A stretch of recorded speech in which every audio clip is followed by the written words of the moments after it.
When you think of shonen anime, what's the first one that comes into your mind? Because it would usually be Dragon Ball Z or Naruto or Bleach or One Piece. However, I'm not going to talk about Dragon Ball Z or Bleach or Naruto or even One Piece for that matter.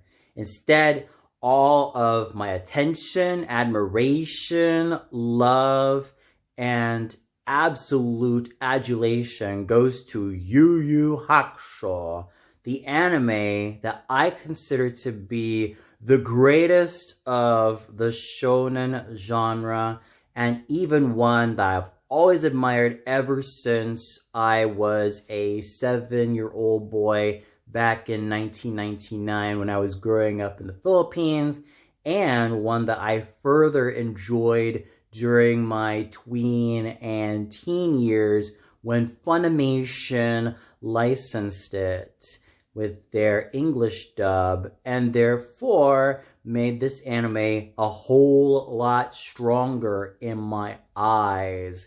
In fact, the very first experience I had with YuYu Hakusho was when I first caught episodes of it on GMA, and I distinctly remember one of the promos of Ghost Fighter, known in the Philippines in that particular title, in terms of the characters that were being focused on. You had Yusuke Urameshi, known in the Philippines as Eugene, then Kazuma Kuwabara, known in the Philippines as Alfred, Kurama, known as Dennis, and Hiei, known as Vincent. Keiko was known as Jenny. Botan was known as Charlene. And I could go on and on and on. Oh, unless I forget about Genkai, who was actually a woman in Japan, known as Master Jeremiah, a guy in Ghost Fighter. But I digress, because the experience I've had with Yu Hakusho growing up was absolutely brilliant. I was able to appreciate everything that Yu Yu Hakusho was defined by, and I still appreciate Yu Yu Hakusho to this day. In fact, one of the very first set of episodes I caught from Yu Yu Hakusho, or Ghost Fighter in the Philippines growing up, was that final fight between Yusuke, or Eugene, versus the younger Toguro. It was a final battle that was so full of tension, excitement, and it kind of made me both nervous and thoroughly excited and just totally transfixed. I was able to see, let alone experience, that sheer majesty of Yusuke's final battle with the younger Toguro. It was not just strength that was being tested, but also resilience, stealth, and stamina. And to see Yusuke triumph over the younger Toguro was an absolute feast for the eyes, ears, and all my senses. And I was just only 7 years old when I caught this back in 1999 on GMA, growing up in Cebu, Philippines. And I still love this final match to this very day, because it's not only a question of strength, it's also a question of the clashing ideologies occurring between Yusuke and the younger Toguro. And I'll gladly talk about those ideologies a little bit later, because that's just important, considering that this is why Yu Yu Hakusho is one of the greatest shonen anime of all time. Now, when you think of shonen anime, you'd usually think of the main characters wanting to become a whole lot stronger, wanting to build up on a lot more muscular strength. That's fine and dandy. We've seen this happen in Dragon Ball Z, and we've seen this happen in subsequent anime series. But strength alone is not going to cut it. You also need stealth. You also need stamina. You also need determination, hard work. And sometimes, and for the most part, you do have to go through suffering and sacrifice in order to grow, not only as a fighter, but as an overall person, let alone individual. In fact, the odysseys that Yusuke, Kuwabara, Kurama, and Hiei have to go throughout YuYu Hakusho's run shows that each of them grows in various ways. Sure, we start off with Yusuke being this punk of a delinquent. Same goes for Kuwabara, who rivals him in wanting to be the toughest guy in school. But throughout the series, Yusuke grows a whole lot more in compassion, as well as in understanding that he has a strong support system and is unafraid to face the world alongside them, and also ensure that that strong support system that he has will always last him for life. Kuwabara also has grown in not only loyalty and strength, but also vulnerability, considering that he's not afraid to show a much more loving, more amicable, and more tender side to him. Kurama might seem stoic and composed at first, but he also is someone you cannot afford to mess with because he does have a more demonic yokai side who is not afraid to intimidate anybody.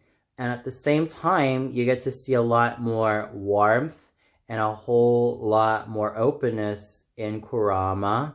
And he basically goes from being this overly stoic and overly stern fighter to someone who begrudgingly trusts his allies and is fully aware of whether they have good intentions or not, but still manages to keep up that crustiness. And what's equally just as precious is the growing relationship between Yusuke and Keiko as a couple, let alone as two individuals growing together. So there's just a whole lot of interpersonal growth that I've basically learned to admire about YuYu Hakusho. It's not about people wanting to become stronger. It's not about who wants to be the strongest in the universe. It's about growth. It's about balance. And it's about understanding that true strength comes from the people who support your endeavors and therefore connect to each other and create healthy relationships for interpersonal growth, even though it's not always going to be the most obvious, which also shows the subtleties of what YuYu Hakusho can master. And that's something that I have to salute the creator, Yoshiro Togashi, for, because YuYu Hakusho has definitely earned its status as one of the most brilliantly crafted shonen anime of all time. The basic story does have Yusuke begin as, like I said before, a punkish delinquent, considering that he causes a lot of havoc against anybody who dares challenge him. But one fateful day, when he is playing with this young boy and a car is about to come crashing to them, Yusuke saves the young boy. He dies at first, but is resurrected by Botan and arguably the rest of the spirit world to become a spirit detective. And he's joined alongside Kuwabara, Kurama, and eventually Hiei to stop a bunch of demons, ghouls, and monsters from trying to wreak havoc in the mortal world, let alone in demon world. And the journey is not easy for either Yusuke or Kuwabara or Kurama or Hiei, or even all of them for that matter. It's filled with challenges, twists, turns, and really diverse ideologies. Some that are twisted, some that are kind of controversial, and some that are a lot more understandable. But it's an exciting round all the way through. It's an exciting journey for all the main characters. And most of all, it's something that each and every one of them is going to find themselves with every single fiber of their being. They're enduring a lot of challenges in terms of what they could truly muster.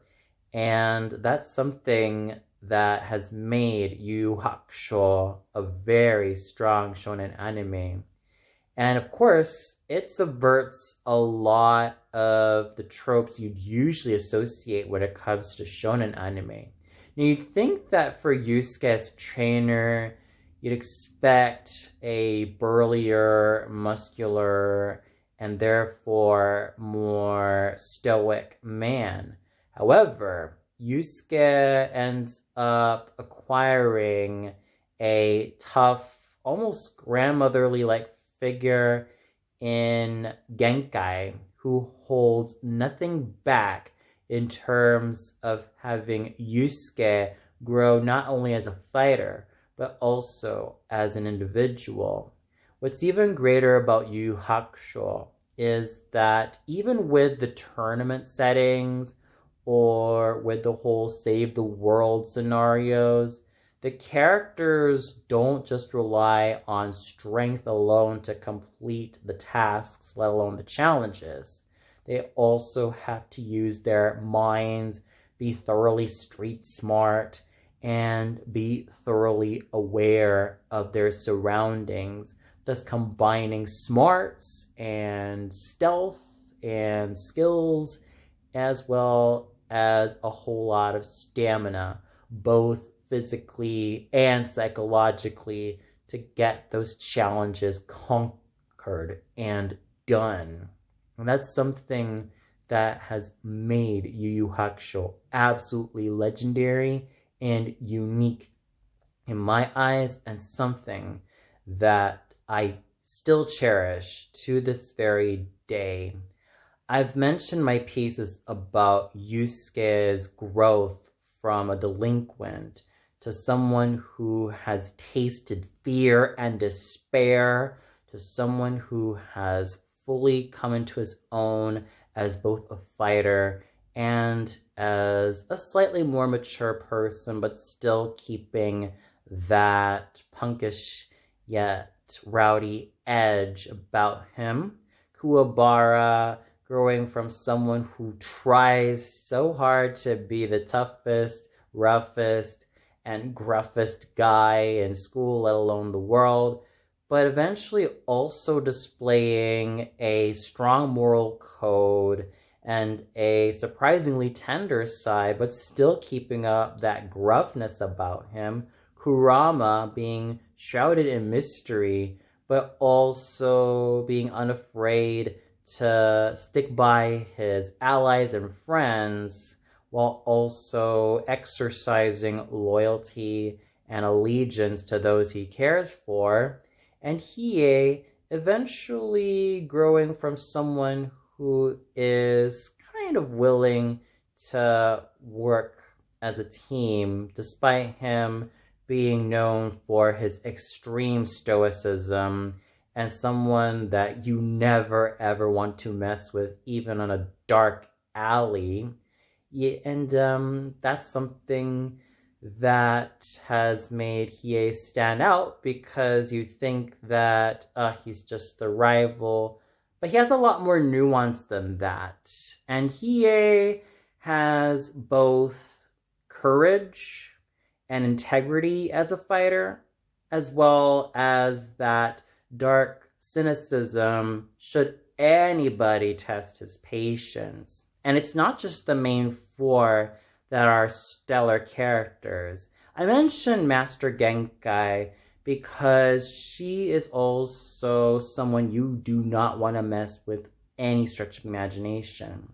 She will impart lessons of perseverance and never giving up the only way she knows how, and it's in a lot of the harsh lessons that she dishes out to Yusuke that she has managed to see a lot more growth and a lot more resilience in him, thus also being the catalyst for his growth. Atsuko Urameshi, Yusuke's mother, might seem very unreliable because, of course, she was still very young when she gave birth to him, but eventually she exercises her own brand of love after realizing that she herself also has some gaping holes to fix, and also loves her son in her own rough way, even though she doesn't always show it. Keiko, you might think that she would just be a typical shonen girl protagonist, but she has a lot of layers to her. She's not afraid of speaking her mind whenever Yusuke does something rather silly or stupid. And she's also someone who is also very supportive and also has a mind of her own and fights her in her own special way. Botan is extremely resourceful and someone who has that lovely sense of fun about her, which is also bolstered by how charismatic and charming she is. Yukina's story is one that is shrouded in mystery and tragedy, considering that she is Hiei's long-lost sister, and she is someone that I found myself feeling so sad for and felt a lot of compassion for because of how she was exploited by greedy businessmen, because her tears turn into precious stones and pearls every time she weeps. And she is just someone that I found myself really appreciating with every single fiber of my being. And there were also other characters I found myself rooting for, like Jin, the wind demon, and Toya, the ice demon, who were both absolutely brilliant. Chu was absolutely fun with his combination of rugged virility, a tall and rugged presence, and an overall gruffness and manly charm that has made him thoroughly awesome to watch. The announcers in the form of Juri and Koto, who are just so vivacious and so fun. And the villains, oh my gosh, YuYu Hakusho's villains are the most brilliant I've ever seen. My favorite ones have to be the Toguro brothers because of how menacing they are in their own special way, and especially where the younger Toguro is concerned, because his story is basically the clash of what it means to be a man. Now, what we've seen in the younger Toguro is that he embraces a lot of the toxic ideologies of what it means to be a man. Yes, you might think that being a man means being super strong in terms of physique and in terms of having that rough outer shell and thinking that nothing can bother him.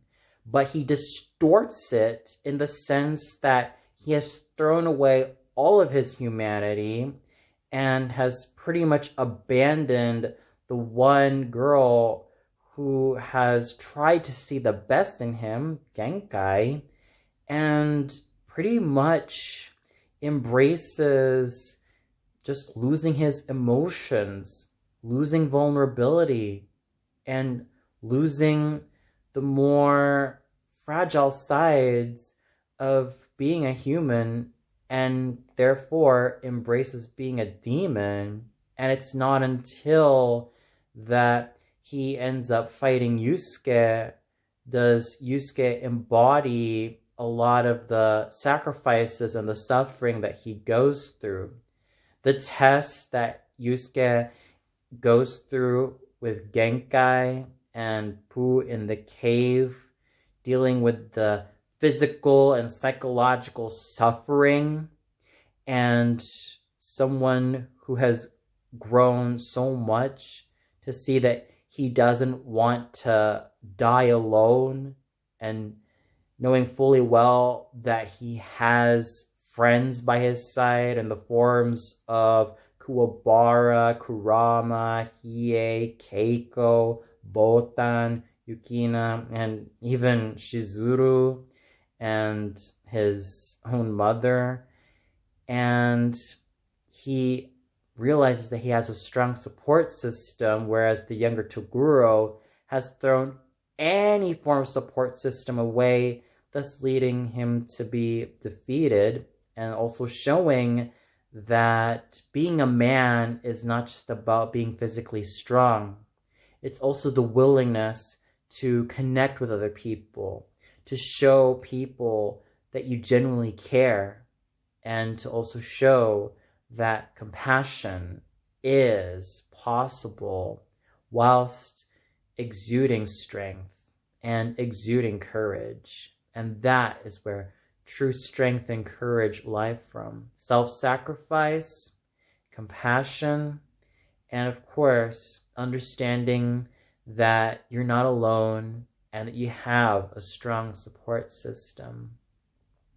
And I dare not forget about Sensui. What's equally as amazing about him is that despite him initially starting off as a spirit detective, he is pretty much distorted in terms of his beliefs, thinking that it's the human side that is all evil, considering that he has seen his fair share of humans exploiting demons, and has also thrown away that human side of him to embrace that demonic side of him, and has also recruited different personalities about him to also exercise that he doesn't care how anyone is going to suffer. If someone's done terrible in his eyes, they're going to suffer so hard, and he's going to make sure of that. He's also a clear-cut example of the clash of ideologies as well. Sometimes you see a lot of corruption around, but what extent does it take until you not only fight said monsters, but become a monster yourself? And that's what Sensui capitalizes in his Odyssey. And speaking of the characters, even the story arcs were all the more memorable. You have the Saint Beasts arc, in which Yusuke, Kuwabara, Kurama, and Hiei battle the 4 Saint Beasts, and the major highlight has Yusuke fight against Suzaku, which I've always admired ever since I was a young boy. The Dark Tournament saga is just absolutely amazing, considering that I am a huge sucker for tournament anime, or let alone fighting tournaments or combat tournaments. But it's not like any typical shonen anime in which strength is measured. It's also about combat prowess. It's also about skills. It's also about stealth, stamina, and smarts, thus being thoroughly complete all around. The major highlights include Kurama becoming Yokai Kurama and scaring the absolute shit out of Urashimataro and therefore eating him alive, or in this case, Urashimataro, and just completely scaring him after Urashimataro thinks that he's tricked him into defeating him. And it's just a thoroughly brilliant moment.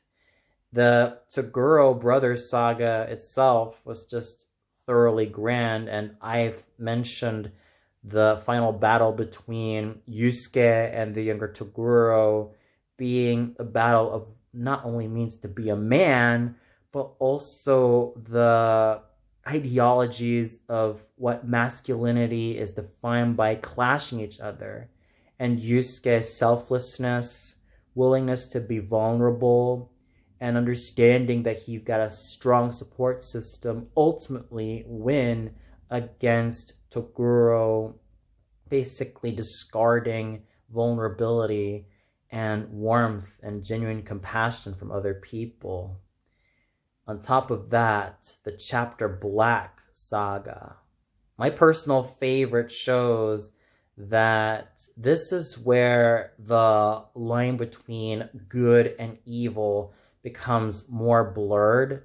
The characters become a lot more challenged, and the stakes are a lot more otherworldly.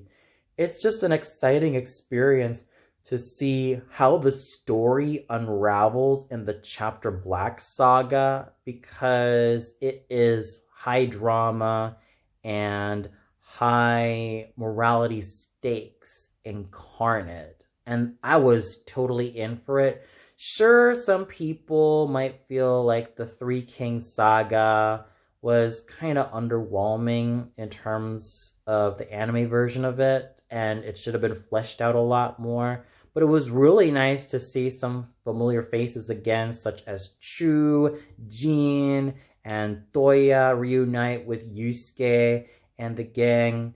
And of course, you also get a glimpse of Yusuke's more yokai father, Raizen, and his whole storyline of being not just the successor, but also Yusuke trying to see if he's willing to accept his fate as the new Makai king. So there's just a lot going for it in terms of the Three Kings saga. But the ending is what also makes YuYu Hakusho thoroughly amazing. Generally speaking, we've seen the characters grow, we've seen them mature, we've seen them go through various challenges and difficulties, but have become a lot stronger, both physically and psychologically, and have become, in a way, a lot more enlightened as individuals and as people who start to see the bigger picture around them. It has not been easy for all of them. The fact that they've gone through hell and back has become something that they've dealt with, but it's an ultimate reminder that adversities can be overcome. And the likes of Yusuke, Kuwabara, Kurama, and Hiei proved that so amazingly with flying colors.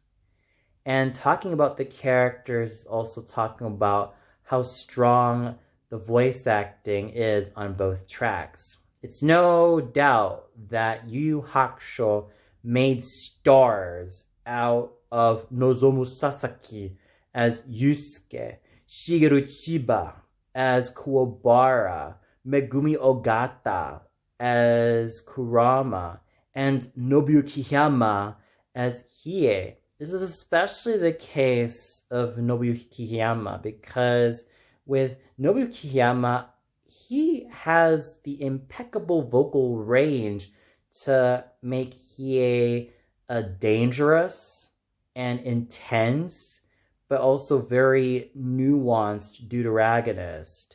He's not someone that you're willing to mess with, but what makes him thoroughly brilliant is that charisma that he oozes with, and that inner strength that has made him thoroughly brilliant. The same thing I can say about Nozomu Sasaki as Yusuke Urameshi, whose youthful timbre and that edge that he has in his voice make him thoroughly charismatic and brilliant. Shigeru Chiba manages to have that rough timbre be put to his advantage. And Megumi Ogata, this was one of her first roles as a seiyuu, giving such a nuanced and beautiful portrayal of Kurama. I also dare not forget about Yuri Amano as Keiko, who was just absolutely brilliant and charming in the role. Hisako Kyoda as the old Genkai, and Megumi Hayashibara as the young Genkai, and even the likes of Yuri Shiratori, and a whole host of seiyuu managed to embody their roles so beautifully. But it's the English dub made by Funimation back in the good old days that has managed to make my listening experience of YuYu Hakusho all the more worthwhile. I mean, Justin Cook was absolutely amazing as Yusuke Urameshi, all thanks to that ruggedness in his voice and that edge as well, but also a bit of that mischief, as well as that punkish attitude that makes him thoroughly brilliant, thoroughly amazing to listen to, and the nuances that he was able to provide for Yusuke, unparalleled and unbeatable. Christopher Sabat's great virility and rugged virility as Kuwabara can never ever be paralleled, especially when he provides him with a lot of nuance. John Bergmeyer was thoroughly handsome and dashing and thoroughly amazing as Kurama. Chuck Huber definitely stole the show as Hiei, considering that he has a lot of that dark presence in his voice and that seductiveness that has made me thoroughly allured to listen to him, and that command that makes him all the more formidable. Cynthia Kranz as Botan was charming and beautiful, as well as spunky. Laura Bailey as Keiko was absolutely charming, absolutely stunning, and thoroughly energetic. And we even have the likes of Jerry Jewell and even the young Aaron Dismuke in a couple of roles, as well as a whole bunch of Funimation voice actors and voice actresses. Oh, and I dare not forget about Linda Young as the old Genkai. I love her in this particular role, and she nails it so effectively. So while I definitely love the Japanese dub of Yu Yu Hakusho, as in the original ones, considering the star quality found in Nozomu Sasaki, Megumi Ogata, Shigeru Chiba, and Nobuyuki Hiyama, I have to give it to the English dub, considering that there were stars all around found in Justin Cook as Yusuke, Chuck Huber as Hiei, John Bergmeyer as Kurama, and Christopher Sabat as Kuwabara. Interestingly enough, Yu Yu Hakusho also has one of the first outright gay pairings found in Kurama and Hiei, And while they do seem rather nice together, I have to put my own shipping goggles on because I've always been more of a Kuwabara and Kurama shipper.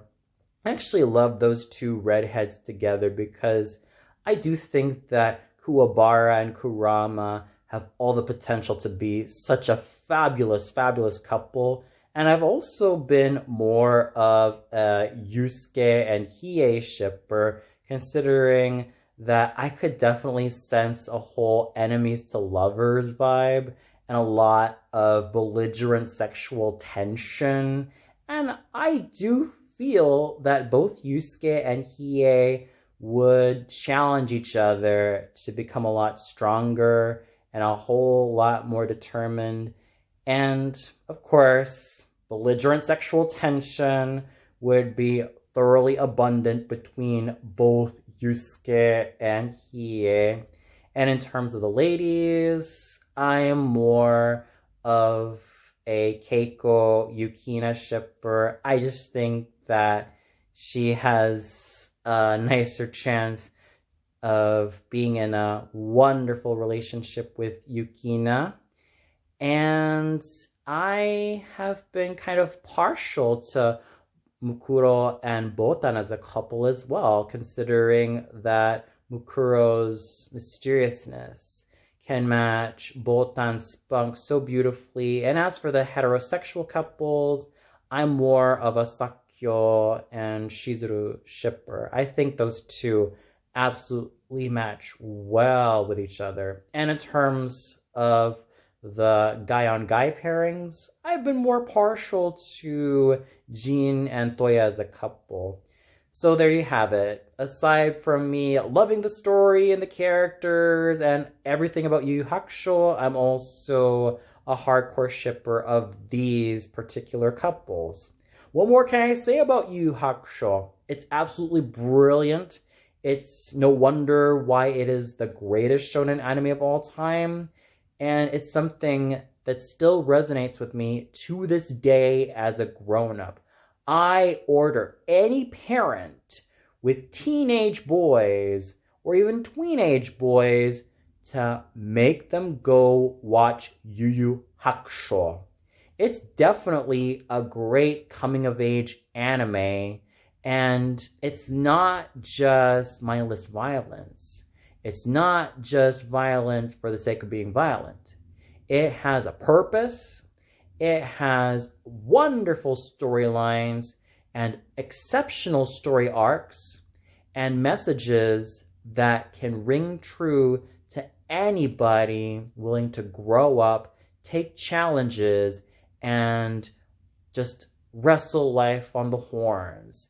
And I'm sure that those of you who experience Yu Yu Hakusho for yourselves would love to express your thoughts on the comments below. Who is your favorite character of all time? Was there a story arc that you loved so much?